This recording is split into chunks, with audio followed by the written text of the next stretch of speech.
നമസ്കാരം എല്ലാവർക്കും സുഖാന്ന് വിശ്വസിക്കുന്നു. ഇന്ന് നമുക്കൊരു ഓംലെറ്റ് ഉണ്ടാക്കാം. അപ്പോൾ ഓംലെറ്റ് ഉണ്ടാക്കാനായിട്ട് നമുക്ക് ആദ്യം തന്നെ എഗ്ഗ് വേണം. പിന്നെ ഞാൻ ഇതിൽ ചേർക്കുന്നത് ബ്രൊക്കോളിയാണ്.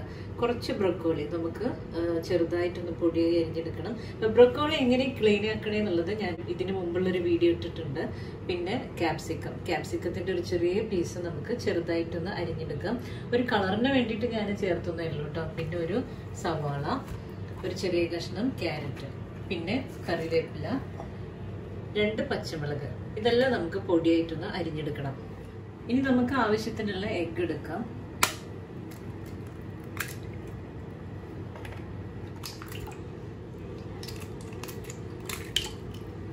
ഞാനിവിടെ ഒരു 5 എഗ്ഗ് എടുക്കുന്നുണ്ട്. 1/4 ടീസ്പൂൺ ഉപ്പിട്ട് കൊടുക്കുന്നുണ്ട്.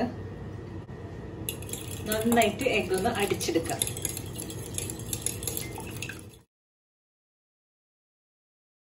ഇതിലേക്ക് പൊടിയായി അരിഞ്ഞു വെച്ചിരിക്കുന്ന വെജിറ്റബിൾസ് ഒക്കെ ചേർത്ത് കൊടുക്കാം. അപ്പൊ ഞാനിവിടെ 2 ടീസ്പൂൺ ബ്രൊക്കോളി ചേർക്കുന്നുണ്ട്, 2 teaspoon onion, carrot 2 teaspoon, capsicum, പച്ചമുളക്,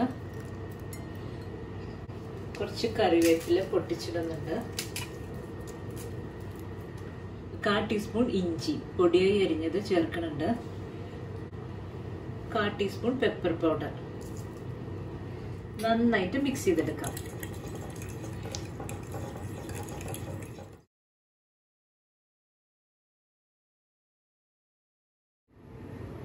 പാൻ ചൂടായിട്ടുണ്ട്. ഞാൻ ഇതിലേക്ക് 1 ടീസ്പൂൺ ഒലിവ് ഓയിൽ ഒഴിച്ചു കൊടുക്കുന്നുണ്ട്.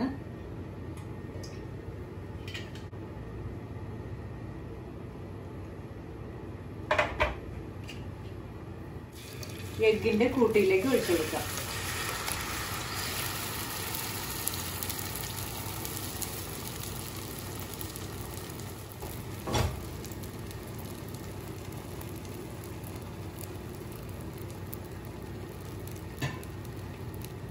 മൂടി വയ്ക്കാം.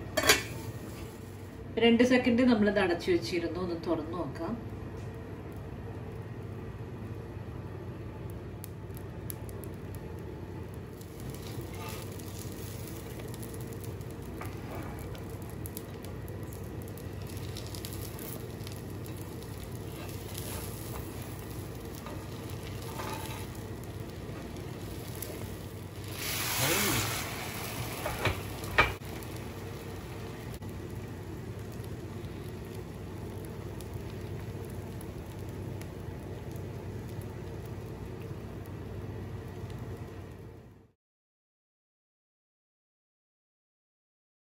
രണ്ട് സൈഡും നമ്മൾ വേവിച്ചെടുത്തിട്ടുണ്ട്. ഇതൊരു പ്ലേറ്റിലേക്ക് മാറ്റാം. ബ്രേക്ക്ഫാസ്റ്റ് ആയിട്ടും ഡിന്നറായിട്ടും നമുക്കിത് യൂസ് ചെയ്യാം. കുട്ടികൾക്കൊക്കെ വെജിറ്റബിൾ കഴിക്കാൻ മടിയുള്ളവർക്ക് ഇങ്ങനെയൊക്കെ ഉണ്ടാക്കി കൊടുക്കാവുന്നതാണ്. അപ്പോൾ ഇതെല്ലാവർക്കും ഇഷ്ടമായി കാണുമെന്ന് വിചാരിക്കുന്നു. അടുത്തൊരു വീഡിയോയുമായി ഇനിയും കാണാം. നന്ദി, നമസ്കാരം.